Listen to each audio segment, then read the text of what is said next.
What is up, everybody? It is Fantasy Football Guy back here with a little bit of fantasy analysis.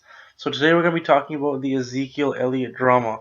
So Ezekiel Elliott had his appeal for his 6-game suspension starting on August 29th, and it just wrapped up today, which at the time of the recording is Thursday.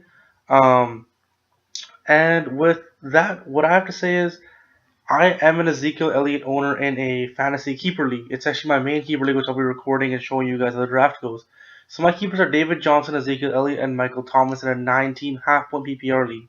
So I think from everything I've read, seen, heard, and whatever, Ezekiel Elliott is not the best character. I mean, he does some stupid stuff. I'm gonna be honest. Like he pulled that girl's shirt down, then he got into a fight at a bar. I mean, it's not the best image, which is one of the reasons why I think after all this other stuff came out along with the domestic abuse allegations, I think Roger Goodell tried to make up for the Ray Rice situation and pin everything else that Zeke has done on him based on the domestic abuse case. And so what I think is, I think honestly he was unfairly judged and unfairly punished.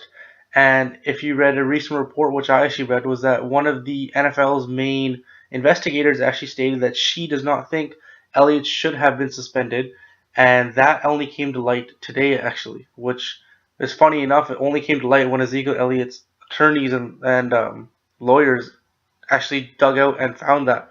And with Ezekiel Elliott, he, of course, if the suspension is reduced to 0 games, which I do not think will happen. Even though I think with everything going on, it's pretty much a he said, she said situation due to the lack of evidence and the weird texts and everything.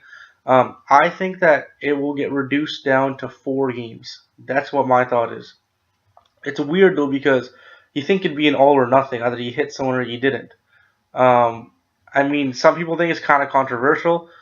This is just my take on it. Of course, everyone has their own take. Comment your own opinion. Tell me what you guys think. What I think is he gets suspended for 4 games, and if he had 0 games, he'd be a top 3 running back. But with 4 game suspension, if you can get him at the end of the second, I'd say anywhere past pick 12 or 14, if you can Ezekiel Elliott, you're getting like 90 to 100 yards a game, plus pretty much a touchdown a game.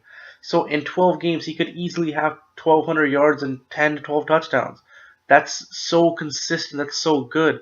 And with Dak Prescott there, it's not just Zeke that teams have to worry about, meaning he might face some stack boxes, but then they got to pick your poison. You want Dak to beat you or Zeke to beat you. So my analysis on Ezekiel Elliott for this season is draft him as soon as you can after pick 12 or 14. So he's a mid to late second round pick at earliest and honestly at best because I'm banking on the fact that he will get a reduced amount of games.